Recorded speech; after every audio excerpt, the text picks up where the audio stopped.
before we even get started, just so everyone's clear on this, the pointy gun looking thing on the end of the wing is not a gun. It is a cool pointy bit at the end of the wing. It is not a gun. Even though it looks like a gun, it's shaped like a gun, it has a gun barrel, it's not a gun. It's just a cool pointy bit, and there's going to be probably no gameplay around it.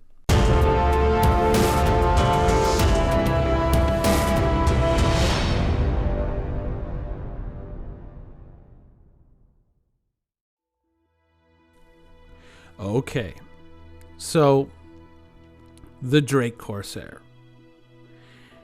You all know what this channel is about, and you all know how I discuss things. So we're going to really pull this ship apart, and I'm going to give you a bit of a preview right now. There are certain things about this ship that I really, really love.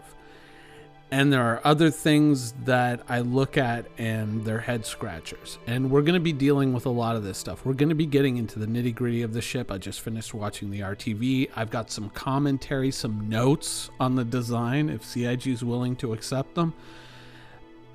I will say this.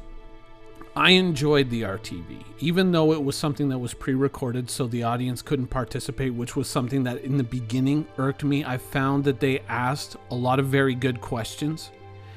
You know, there was much more focus on the functionality of the ship rather than the size of the cup holders and the colors that it comes in.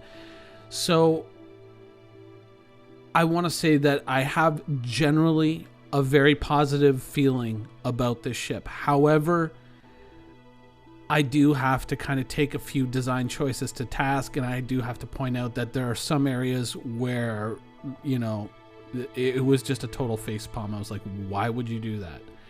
And that's going to be the kind of show that this is. We're going to deal with the good and we're going to deal with the bad. So those who can't handle it, obviously, probably don't watch this channel anyway.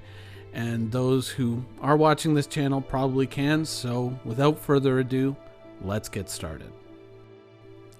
First off, basic design and appearance. Fantastic. Absolutely fantastic. The shape, everything about this ship is very well done. There's a certain eye towards functionality, and something I'm going to elaborate on a little bit later. There's a lot of good ideas in this ship, and the asymmetry is basically a fantastic jumping off point. So many of the ships in Star Citizen, because they're symmetrical, are, in the end, they're a little bit bland. And it makes for a universe that looks a little too Elite Dangerous-y, you know? It speaks to designers afraid to take a chance on a design. And often I find that that leads to a very bland overall design in games. And the fact that there are ships like this in Star Citizen, you know, I absolutely love this. I love unconventional arrangements in the ship. You know, there's still a bit of the conventional ship there, right? Like if they were to take the one big wing and flip it over to the other side, people would be like, oh no, I'm totally happy with that. But I like the fact that it's different, that it looks a little alien, it looks a little off, and that's what makes it maybe even a little bit menacing. So from a visual standpoint, excellent. Top-notch work. The idea of the ship, and this is something that they talked about in RTV, the idea that the wings being able to be folded up, and that's not directly linked to the landing gear, I like that. I like that idea. So let's say you have to park the ship in a much more compact space, or you have to fly through a very compact space. Maybe if you're particularly skillful and you time it well, you can fold up the wings, get through, and then come out the other side and surprise someone. I like that sort of thinking. I like that this is a feature and that it is not directly linked to it being in basically landing mode. The fact that you can do this in flight, I like that. That's a very, very good touch. The only thing outwardly that I don't like when you're looking at the ship right now is that the top of the ship feels a little bare. And so that's one of the first things that I'm really going to dig into is the side turrets and the empty top of the ship. The side turrets on the ship, I think, are kind of pointless. They have a very limited firing arc. You can't turn them all the way forward. You can't turn them obviously all the way backwards, up or down. They have a very limited firing arc, as you can pretty much tell from their mounting. They don't jut outwards like the turrets on the Hammerhead do. So you have a very limited firing arc, and considering there's only 2 guns per turret, I feel that that kind of represents a missed opportunity. Honestly, when I look at the ship, especially from the outside, I see a big fat empty space there right between the turrets where there appears to be some kind of a mount or a docking mechanism there. Obviously not a docking mechanism, because this ship can't actually dock and board with other ships because it's not used for piracy, it's used for exploration, wink wink. There's a big empty flat space there. Clear space for a turret. And a turret that can traverse 360 degrees, and it could be something that is a bit of a throwback to the Cutlass. When you look at a ship like the Cutlass with its top turret, I feel that this was kind of an opportunity that was missed to kind of tie it to its little brother and bring them together. You could have mounted a single turret up there once again with quad guns, and it could have been just that next step up, just as this ship is the next step up from the Cutlass. So when I look at this space on the top of the main hull of the ship, I just see, you know, it's like looking at a mouth where there's a missing tooth. You know what I mean? It's you can see that, you know, something's missing there, that something really needs to be there. Whereas the side turrets, the usefulness of those side turrets, I mean, when you really kind of look at Star Citizen's flight engine and the way that ships work, who's really going to pose for you out in front of, you know, one of those side turrets? It's very limited windows of opportunity to actually use those, and they don't really have the firepower to seal the deal within that window of opportunity.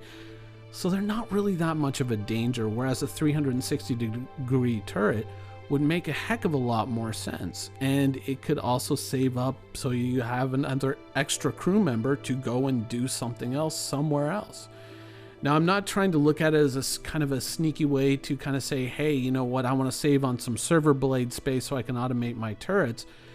But if you even made a turret like that required just as much as having the 2, I'd be fine with that from a point of view of balancing. I just think it makes more sense overall. It ties it much more closely with its little brother being the Drake Cutlass, and it looks more like it belongs to the Drake family. It, you know, it's one of those little things tied to a bit of a, I would say, not so much a convenience, but something that would obviously make so much more sense than its initial configuration, that I kind of find it weird that nobody picked up on this opportunity. Whether it saves a huge amount of space in the interior, I don't know. It depends on when it's fully built out, but I think a top quad turret versus 2 side duo turrets makes a hell of a lot more sense. Now, one of the other things I kind of want to draw your attention to, one of the things I really like about this ship, and one of the things obviously that I really like about Drake, is that Drake is such an advanced and just technically better designer than even, say, the designers of the Valkyrie. I mean, they just design better ships. I mean, think about it. Look at this miracle that we see in the cargo bay. A cargo bay that can be a cargo bay, but can also carry a vehicle. I mean, it's the, you know, a vehicle and boxes are interchangeable. Think about the miracle that that represents versus something like the Valkyrie, where they just, obviously they just couldn't figure that out. So I really, really like this. I really, really like that Drake did this. Now, moving forward in the ship, you know, we have, of course, the octagonal computer / equipment room and the storage room off to the side of it. Obviously, there's a lot of storage space in this design, maybe even more so in terms of weapons and armor than something much larger like a Hammerhead. And I really like that about this design, the thought that, you know, yeah, it's great to have a kitchen area and all that sort of stuff, but when you're off on space, you know, or off in space, you might need, you know, guns or different types of armor. And the fact that Drake thought of that, I really like it. And hopefully that space continues to exist in the future.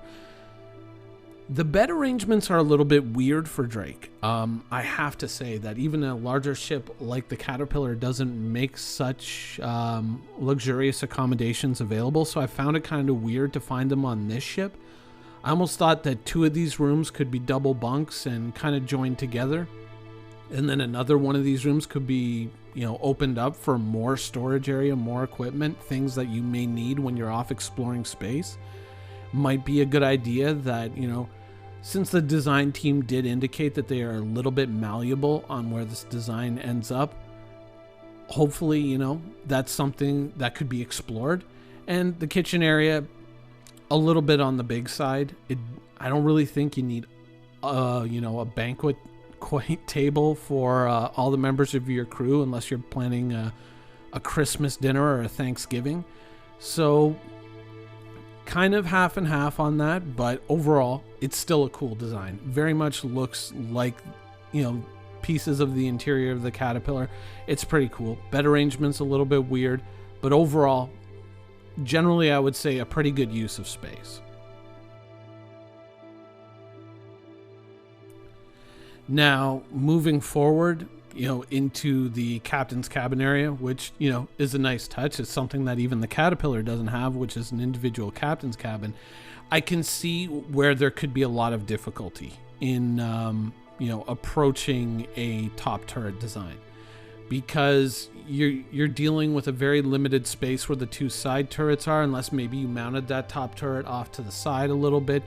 You may have to do some kind of rejiggering of the interior space to kind of make room for a top turret, but obviously, once again, the devs have indicated that there is a certain amount of flexibility depending on feedback. So I would say that, moving the passageway off to one side, getting rid of one of those bedrooms once again, keeping it much more in line with existing Drake ships and allowing it for a top turret, which is just a lot more useful. I think that that's a good idea. And of course, captain's cabin, very nice touch to have. Even the Caterpillar doesn't have it, so cool. Let's talk about the cockpit. Now, the cockpit is the area where, strangely enough, I have the biggest issue with the ship. Now, there's certain things I like that CIG is trying to do here. And, one thing is that this harkens back to the original Caterpillar design, when there was very much this feature was one of the ways that they were looking at tackling the problem of landing these ships. And there was a window with an added seat down underneath where someone could basically sit and look out that front window and probably assist you in landing the ship. And that's all well and good. I mean, at least they're trying to overcome these issues. But when you look at the diagram itself, you can see that, once again, the view of the guy underneath is going to be heavily obstructed by his instrument panels. Now, this is, of course, a mock-up. This is not the final version, but it does highlight that problem. The problem that they're always kind of fighting against, which is it's so hard to see past these panels, and to a certain degree, it's very difficult to see why these panels even exist in the Star Citizen universe, how they even make sense. If you think about it, they talked about using this in our ATV, about using it to assist in landing. 1,000 years from now, our method for landing a spaceship on a planet is forward, okay, a little bit more, a little bit to your right, maybe a little bit to the left, okay, forward, and okay, you got it, just right. Lay it, put her down. I mean, we're living in an age now with current technology where cars park themselves in parking spaces, where we have remote cameras that we can see around in our cars now that are basically like standard equipment on most cars, where you can just kind of park into a parking spot and you can see exactly how to get in there. You have these wonderful 360-degree views. You have all this stuff to raise your level of situational awareness. Somehow 1,000 years from now, when we're flying a spaceship, we just never thought of this stuff. I don't understand. Now, landing a spaceship is a fairly complex operation. There's a lot of ships out there, especially in the Drake line, that have these wide open glass cockpits that you can hopefully see out of. But when you get behind the instrument panels, you realize that they block up a lot of that real estate. And so I kind of have to ask myself that, why aren't we simply using projected holograms that we can interact with? Now, of course, the immediate counter argument is, well, that technology is so expensive and so futuristic. I mean, obviously not everyone can afford it, right? Well, not exactly. Every time you play Star Citizen, you interact with a projected hologram interface. That's your Mobi-Glass, and anybody can afford these things. Everyone's just carrying them around on their wrist. The fact that a ship's instrumentation can't be projected in the same way in the universe, that something that would obviously open up the cockpit view and make it a lot easier to navigate around, especially in an environment where you have 6 degrees of freedom and visibility is very important. The fact that we don't have this kind of blows my mind. Now, some people might say, oh, well, you know, it's an electronic device, it could be jammed, and so could your MFDs. Anything that your MFDs would be susceptible to, so would your holograms. So, I mean, they could be just as shielded as any one of these components. And so, in a weird way, I feel that what CIG is trying to do with the cockpit is they are basically still wrestling with this problem that they've had for years now. And it's, you know, they want to keep all the MFDs in there for the aesthetic reasons. But for the practical reasons, they really just don't work. They don't make sense. And they're more of an obstruction than an enhancement to gameplay. So maybe it's time for them to go. Maybe it's time to kind of step back and look at this problem with fresh eyes and say, you know what? Swing and a miss. So that is kind of my opinion on some of the technical aspects of this ship. Overall, what are my feelings in regards to the Corsair? The Corsair is a good ship. We've obviously, you know, we've looked at some of the issues that I have with this design, but the core idea behind the Corsair, I think, is a good idea.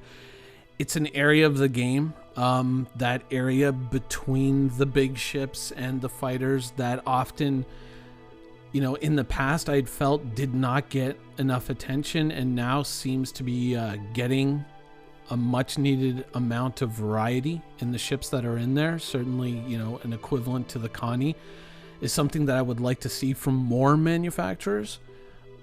I like the ship. I really do like the idea of it. The idea that it has sensors which may or may not be all that advanced, you know, once again, RTV a little bit unclear at this stage.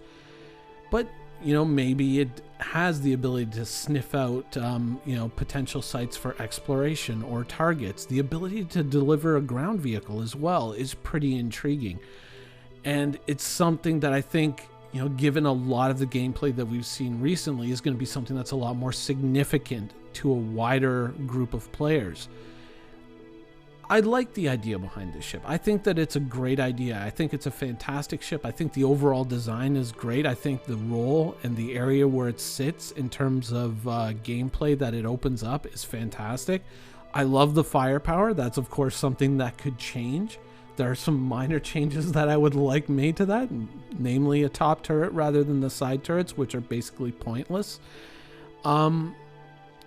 The missiles, at first I was like, man, those things look like someone just got lazy and tacked them on there, and I was like, oh yeah, Drake, so kind of makes sense.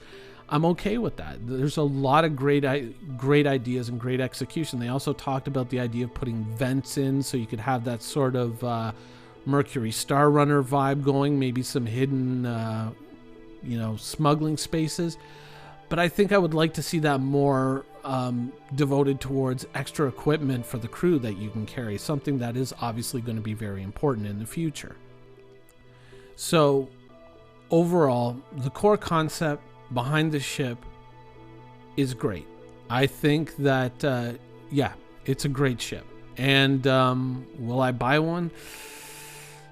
Maybe, probably. I'll have to see what the hangar looks like and maybe what really isn't, you know, fulfilling my dreams. But yeah, it's definitely a solid ship. If I was looking for something that was one step up from a Cutlass and I didn't want something that was, you know, all about cup holders and leather seating, this is probably where I would go. And even though I have outlined a number of issues that I have with this design, I really think that even if CIG didn't pay attention to me, or obviously to the others who are probably going to have the same opinion about things, By the time this design comes to the US and gets in the hands of Elwin Bachelor, sorry if I'm mispronouncing that, I have a feeling that a lot of these minor issues are going to get ironed out in that process. He generally does a pretty damn good job with the Drake ships. Overall, the US office generally kind of knocks it out of the park with the Drake ships. And so I feel that this is probably going to end up in a pretty strong position. I like it. I like the firepower, and if it's got some speed to go along with it, even though it's not the most resilient ship, I think it's got a pretty decent future mapped out for it. So overall, Minion Soldier gives this design 1 3/4 thumbs up. I'm just slightly bending the right thumb because that cockpit and the missing top turret, that's kind of, you know, ugh.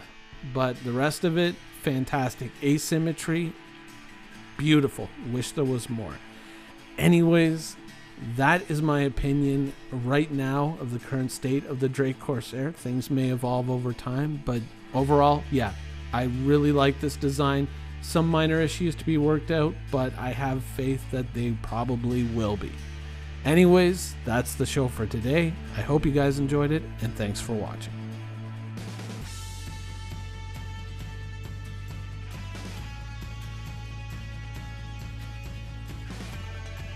Thank you for watching. So if you want to keep up with the latest and greatest in Star Citizen and Squadron 42's development, please follow us on our social media channels. See you soon.